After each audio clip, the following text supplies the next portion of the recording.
네, 미국 트럼프를 비롯한 주요국 정상들의 입에 따라 정책이 뒤바뀌고 또 환율은 요동치고 있습니다. 특히나 이번 주는 슈퍼 금리 위크라고 불릴 만큼 주요국 통화 정책 회의가 몰려 있습니다. 주요국들의 환율 흐름 또 통화 정책에 대해서 짚어보겠습니다.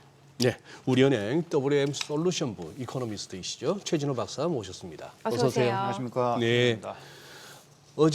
어제도 이 시간에 살짝 짚어는 봤습니다만 그야말로 뭐 슈퍼 금리 위, 그렇죠. 예, 미국, 영국, 일본, 영국 뭐 이렇게 쭉 돼 있습니다. 중국까지도 나와 있는데 우리 최 박사님 보시기에 지금 각각 어떤 식으로 결정 나올 것으로 보고 계십니까? 공교롭게도 이번 주에 이제 모든 주요국들의 통화정책 회의가 다 예정이 되어 있는데 몰려 있어요. 예, 공교롭게도 결과론적으로는 그냥 다 동결을 할 것이다 이렇게 지금 보이고 있고요. 전부 다. 예, 표면적으로는 동결이지만 좀 내용을 좀 중요하게 체크를 해봐야 될 것 같습니다. 예. 근데 FOMC 같은 경우에는 뭐 아시다시피 이번 3월달 전목표가 발표되는 거기 때문에 지금 트럼프가 정책을 굉장히 세게 이제 발언을 많이 하면서 경기 침체 우려가 많이 높아지고 있는데요. 예. 그런 것에 이제 부응을 하면서 기준금리 인하 기대감을 좀 높여줄 수 있을지 그런 것들을 봐야 될 것 같고요. 아니면은 반대로 트럼프 정책이 또한 인플레이션에 영향을 미치는 그런 효과도 크기 때문에 오히려 점도표를 축소시키면서 기준금리 인하폭을 줄여갈지 기준금리의 인하폭 포워드 가이던스가 어떻게 바뀌는지 이걸 가장 중요하게 봐야 될 것 같습니다. 그리고 일본 같은 경우도 지난달에 이미 금리 인상을 한번 했기 때문에 네. 추가적으로 또 공격적으로 금리 인상을 이제 한다기보다는 한 번쯤은 쉬어갈 타이밍으로 보고 있고요. 다만 일본 같은 경우는 이제 매년 봄에 이제 노사가 이제 임금을 놓고 협상을 하게 되는데 이제 춘투라고 하잖아요. 네, 그러죠. 춘투 결과가 어제 나왔는데 한 6% 정도 나왔었고. 임금 인상률이요? 예. 좀 높네요. 예, 전체적인 춘투 결과가 6% 정도 나왔었고. 평균치가 예, 그 정도. 맞습니다. 네. 그리고 그게 1993년 이후에 가장 높은 수치로 이제 네네. 바뀌었습니다. 예. 그렇기 때문에 일본 BOJ의 입장에서는 이번에 동결하더라도 앞으로 이제 금리 인상 가능성을 계속해서 열어두겠다라는 정도로 스탠스를 가져갈 가능성이 굉장히 높게 보이고 있습니다. 영국 같은 경우에는 이제 금리 인하 사이클 진행하고 있는데 네. 영국도 앞서 통화정책회의에서 4.75에서 4.5%로 이미 기준금리를 낮췄고요. 특히나 영국 같은 경우는 영국 같은 경우는 1월달 소비자 물가가 이제 2.5%였는데 2월달 3%로 오히려 반등했습니다. 그렇기 때문에 추가적으로 인하를 단행한다기보다는 동결하면서 조금 더 상황을 지켜보자 이런 쪽으로 스탠스가 흘러갈 것이다 이렇게 보고 있습니다. 어쨌든 이번 주엔 대부분의 주요국 중앙은행들이 좀 금리를 이전 수준과 동일하게 유지할 것이다. 예. 지금 이제 우리나라 금통위가 4월에 이제 열리게 되는데 지난 13일에 발간한 통화신용 정책 보고서를 보니까 이제 추가적인 금리 인하 가능성을 시사했단 말이죠. 그러면 4월 금통위는 어떻게 예상해 볼 수 있을까요? 예, 지난 2월 금통위에서도 이미 금통위원들께서 굉장히 추가 인하 가능성 자체는 많이 열어뒀습니다. 예. 그런데 다만 이제 그것이 긴급하게 진행될 것이냐 이것을 놓고 보게 되면은 이제 총재를 제외한 6분의 이제 금통위원 중에서 4분이 3개월 뒤 정도까지는 이번 한번 내렸으니까 좀 지켜보자라는 의견으로 많이 쏠려 있었거든요. 네. 그렇기 때문에 이번 정도는 4월 금통위까지는 아마 이제 크게 거시금 인상이 바뀌지 않는 이상 동결을 할 가능성이 높아 보이고요. 다만 이제 한국은행에서 예상하고 있는 올해 한국의 경제 성장률이 1.5% 정도입니다. 그리고 OECD에서 오늘 아침에도 이제 발표가 나왔지만 기존의 한국 경제 성장률 2.2%에서 1.5%로 또 낮아졌습니다. 그렇기 네. 때문에 한국의 이제 잠재적인 경제 성장률이 한 2%에서 1.8% 정도라고 본다면 잠재 성장률에도 미치지 못하는 정도의 수준이거든요. 그렇죠. 그렇다면 이제 금리 자체도 중립금리보다는 좀 낮은 수준까지 내려갈 필요가 있겠고요. 한국의 중립금리 한 2.5% 정도가 중압값으로 이제 추정이 되는데 그거보다 조금 더 낮은 값으로 간다면 지금 현재 기준금리 대비해서 이번 4월 달이 아니더라도 분명히 하반기에 추가적인 인하 가능성은 열려 있다 이렇게 보는 것이 좀 합리적일 것 같습니다. 우리가 이제 뭐 FOMC가 됐건 우리 금통위가 됐건 때만 되면은 이번에는 내릴까 동결할까 이런 걸로 이제 얘기를 합니다만 좀 더 본질적으로 우리 최 박사님 보시기에 우리 한은이 사이클에서 조금 어떻게 보면 최근에는 연준보다 앞서서 올렸고 연준보다 앞서서 내렸어요. 제법 내렸는데 이 금리 인하를 통해서 그러면 실제 어떤 정책 목표는 달성하고 있는 중이라고 보십니까? 뭐 경기를 살린다든지. 정책 목표라는 것이 이제 뭐 한은의 정책 목표는 뭐 아시다시피 첫 번째가 이제 소비자 물가 안정이고 물가 두 번째가 안정이고. 이제 경기를 조금 지원을 예, 하는 예. 그런 것들인데 그 정책 목표가 사실 어떤 것이 더 우선순위에 있느냐는 그 거시경제 상황에 따라 조금씩 바뀌는 것 같습니다. 그런데 지금까지 제가 개인적으로 놓고 볼 때는 한국은행의 이제 실기론이라는 것을 많이 이렇게 지적하시는 그런 분들도 많이 계셨지만 그러죠. 네. 어쨌든 중앙은행의 정책적인 그런 입장을 이제 조율하는 중앙은행의 입장에서는 정책을 어쨌든 선제적으로 가져갔을 때 나타날 수 있는 부작용들이 너무 크게 된다면 그런 것들을 과감히 하기가 좀 힘들기 때문에 예. 할 수 있는 선에서는 굉장히 잘 하고 있다라는 정도로 저는 이렇게 생각을 하고 있습니다. 그래요. 네. 그러면 환율로 왔을 때, 자 결국 뭐 어지간한 뭐 코인도 그랬고 미국 지수도 그랬고 합니다만 달러도 마찬가지예요. 트럼프 대통령 당선 확정 11월 6일 그때부터 팍 치솟았다가 그대로 원위치한 상태란 말입니다. 우리도 뭐 한 1,480원대까지 갔던 게 오늘은 지금 1,442원 이 상황인데 지금 그러면은 달러화가 어떻게 보면은 트럼프 당선 이후 미국이 위대해진다고 달러가 강해질 줄 알았는데 그렇지는 않단 말이에요. 다시 원위치한 상황에서 향후 이제 달러가 이제 중요해졌습니다. 어떻게 보시는 거예요? 지금 달러가 이제 트럼프 집권 이후에 네. 갑자기 또 조정을 받은 이유는 정확히 네. 말씀드리면 달러 지수가 하락을 했는데 예. 그 안에 이제 구성하고 있는 선진 통화들이 좀 강세를 보였습니다. 예상외로 이제 특히 일본 유로가. 엔화, 유로가 네. 강세를 보였기 네. 때문에 달러 약세를 보였고 달러 약세라는 것은 정확히 표현드리면 선진 통화 대비 달러 약세라는 표현이 맞는 것 같습니다. 그렇죠. 네네. 그래서 원달러 환율 같은 경우도 달러 지수가 이제 103포인트까지 쭉 내려가는 과정에서도 좀 시원하게 레벨을 낮추지 못하고 계속 1,440원대에서 갇혀 있는 좀 이런 모습을 조금 보였었는데요. 그러네요. 네. 여기 한국의 이제 문제를 좀 안 짚고 넘어갈 수가 없을 것 네, 같습니다. 네. 네, 아시다시피 뭐 트럼프의 그런 정책들이 남아 있는 그런 정책들이 뭐 자동차, 철강, 예. 반도체 이런 한국들의 이제 주력 수출 상품을 좀 겨냥을 하고 있기도 하고요. 그리고 또한 계속해서 이제 정치적 리스크가 계속되고 있는 그런 상황이기 때문에 뭐 이번 주도 마찬가지겠지만 이런 문제들이 한국의 원화의 그 디스카운트율을 좀 높게 좀 가져가게 함으로써 원달러율의 바닥을 조금 상대적으로 좀 강하게 유지하게 만드는 요인이 아닌가 이렇게 보고 있습니다. 그렇기 때문에 만약에 이제 달러 지수 안에서 그동안 강세를 보였던 이제 일본 엔화라든지 유로화 이런 것들이 만약에 지금까지는 연초 대비해서 다 강세를 보이고 있는데 이런 것들이 만약에 조정을 받게 된다면 달러 지수가 또 반사적으로 올라갈 가능성이 있겠죠. 예. 그렇기 때문에 원달러 환율이 달러 지수가 내려오는 동안에도 잘 내려오지 못했는데 달러 지수가 만약에 올라가는 경우에는 이게 다시 또 상방 가능성이 충분히 열려 있다라는 그런 경계감을 좀 놓기가 힘든 것 같습니다. 박사님 나오셨으니까 안 그래도 이거 언젠가는 한 번은 언급하고 짚어보고 가야 될 문제였는데 지금 그 백악관 경제자문위원회 위원장이 스티브 미란이라고 아시지 않습니까? 예. 저도 이미지 검색하고 깜짝 놀랐습니다. 저보다 형님 뻘인 줄 알았는데 40 초반이더라고요. 근데 이 스티브 미란 위원장이 작년부터 했던 말이 소위 말하는 그 말하라고 합의. 결국 플라자 합의 비슷하게 결국 시진핑 주석하고 트럼프 대통령이 말하라고 리조트에서 합의를 할 것이라서 달러 약세, 위안화 절상 이걸 이끌어내고 뭐 이런 식으로 얘기를 하고 최근 들어서는 또 새로운 버전으로 미국 국채 들고 있는 다른 나라들한테 100년짜리 만기 그걸로 전부 다 교체하라는 뭐 이런 얘기까지 나와서 실현 가능성은 굉장히 황당해 보입니다만 문제는 어쨌거나 트럼프의 핵심 참모가 제시했던 내용이 달러 약세 쪽을 원한단 말이죠. 결국은 우리가 궁극적으로 트럼프 임기 중에는 달러가 막 강해지기보다는 달러 약세에 대비해야 될까요?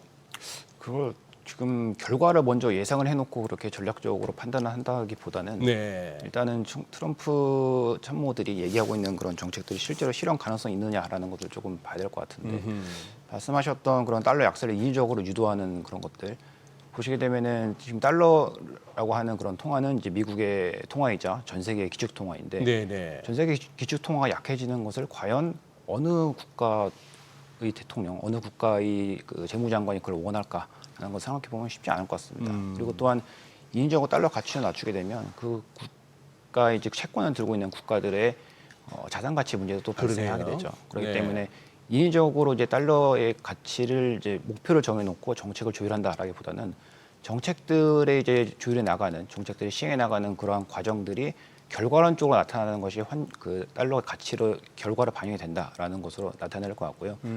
그렇기 때문에 이제 말하라고 합의처럼 이제 그런 인위적인 합의를 이끌어낸다라고 하기에는 달러를 둘러싸고 있는 뭐 중국, 미국, 유로존 등등 여러 국가들의 이해관계가 너무나 많이 상충되고 있는 그런 상황입니다. 그렇기 때문에 그것이 정치적으로 해결이 되기에는 쉽지 않은 길일 것 같다라는 쪽으로 저는 생각을 하고 있습니다. 네.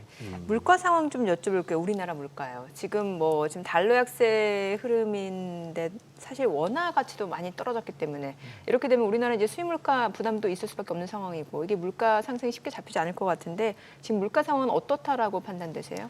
지금 한국의 물가 같은 경우에는 아직까지 환율 영향이 반영됐다라고 보기엔 조금 힘들 것 같고요. 예. 보통 이제 환율이 올라가게 되면 원화가 약세를 보게 되면 수입 네. 물가가 올라가고 그렇죠. 그런 것들이 소비자 물가에 영향을 미치는데 이것이 바로바로 영향을 미치는 게 아니고 좀 시차가 걸립니다. 그게 물리적으로 뭐 한 짧게는 3개월에서 6개월 그리고 길게는 한 9개월까지도 그렇게 영향이 미치는데 최근에 이제 한국은행에서 나오는 그런 보고서를 보게 되면은 한 9개월 정도를 평균으로 보고 있는 것 같고요. 그렇다면 이제 작년 우리가 한 11월, 12월 대비해서 지금 원달러 환율 레벨 한 1,450원 정도라고 놓고 본다면 이런 기간들이 이제 반영이 됐던 것들이 물가로 반영이 되려면 하반기 정도가 돼야 될 것 같다라고 이렇게 보고 있는 상황이고 또한 이런 환율이 올라가게 되면 분명히 소비자 물가 상승률을 높이는 요인이긴 하지만 반대로 이제 국내 경제 펀더멘털을 좀 보시게 되면은 수요 측면의 압력이 이렇게 강하지가 못합니다. 예. 그렇기 때문에 환율이 끌어올리는 그런 물가 상승 압력을 수요 부진이 약간 상쇄를 하면서 물가 자체가 이렇게 크게 뭐 인플레이션을 걱정할 정도로 갈 것 같지는 않다. 이렇게 지금 판단하고 있습니다. 네. 네. 혹시나 저희 또 시간이 쫓겨서 이거 못 여쭤볼까 봐 미리 한번 여쭤봅니다. 최 박사님, 저 중국이 이제 금사고 브릭스 이런 걸 통해 가지고 뭔가 이 달러 중심의 세계 질서에 이제 조금 변화를 자꾸 모색하면서 위안화 결제 범위를 넓히려고 하고 이런 등등 그걸 흔히 하는 말로 이제 탈달러화 뭐 이렇게 얘기를 합니다만 지금 요 부분 이제 미국으로서는 신경 쓰일 거 아니겠습니까? 달러 패권을 갖다 이제 흔들려고 든다라고 보는 건데 요 싸움은 어떻게 전개될 것으로 보십니까? 이거는 뭐 경제적인 요인도 크지만 정치적 요인도 크기 때문에 네. 일단은 정책 의사 결정권자들의 정책 방향이 가장 중요할 것으로 보이고 있고요. 근데 그런 과정에 있어서 중국이 분명히 미국의 패권에 도전을 하고 있는 상황이고 경제 패권을 가져갈 때 통화 가치의 헤게모니를 쥐고 가는 것은 분명히 굉장히 중요한 요인입니다. 네. 그래서 중국이 그 경제 패권을 쥐겠다라는 그런 꿈을 그리고 있는 이상 위안화의 국제화는 계속해서 추진할 것으로 보이고요. 예. 그런 의미에서 그런 의미인지 아닌지는 모르겠지만 어쨌든 결과적으로 코로나19 이후에 중국은 금을 많이 매입을 했고 중국 부채를 많이 팔았습니다.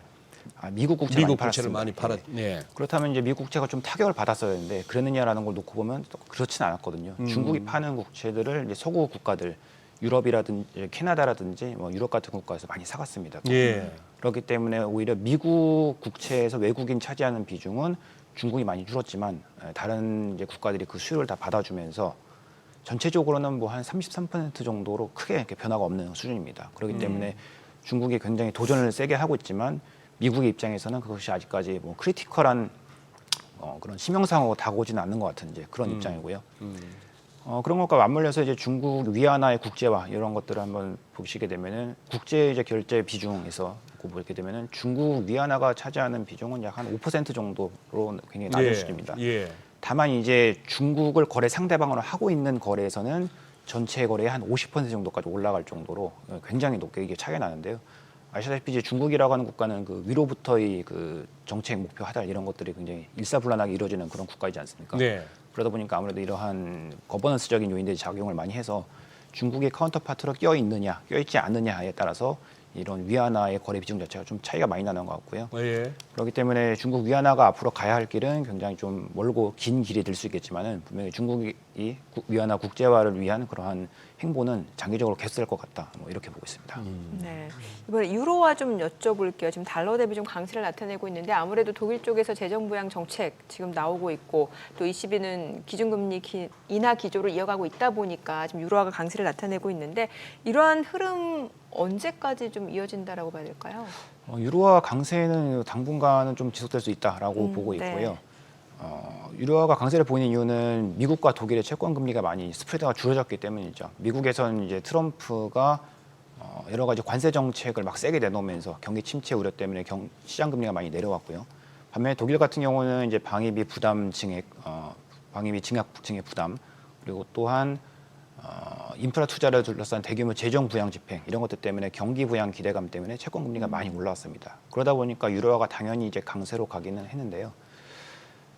이제 문제는 그 실제로 이러한 기대감들이 이루어질 수 있을 것이냐라는 것을 장기적인 시각에서 좀 봐야 하는데 한 국가의 이제 채권 금리가 높아지고 뭐 통화 가치가 강세로 가는 것 그거 자체가 현상이 이상한 건 아닙니다. 네. 다만 이제 마지막 남아 있는 하나의 퍼즐은 뭐냐면 그렇다면 이런 경기 부양 기대감 때문에 독일을 중심으로 해서 유로존의 경제 성장률 전망치라든지 이런 것들 좀 상향 조정이 돼야 되는데 아직까지는 유럽 채권 시장이나 그러니까 독일 채권 시장이나 유로화를 제외하고는 실물 경기 지표가 이렇게 반등하려는 그런 조짐이 나타나지 않고 있습니다.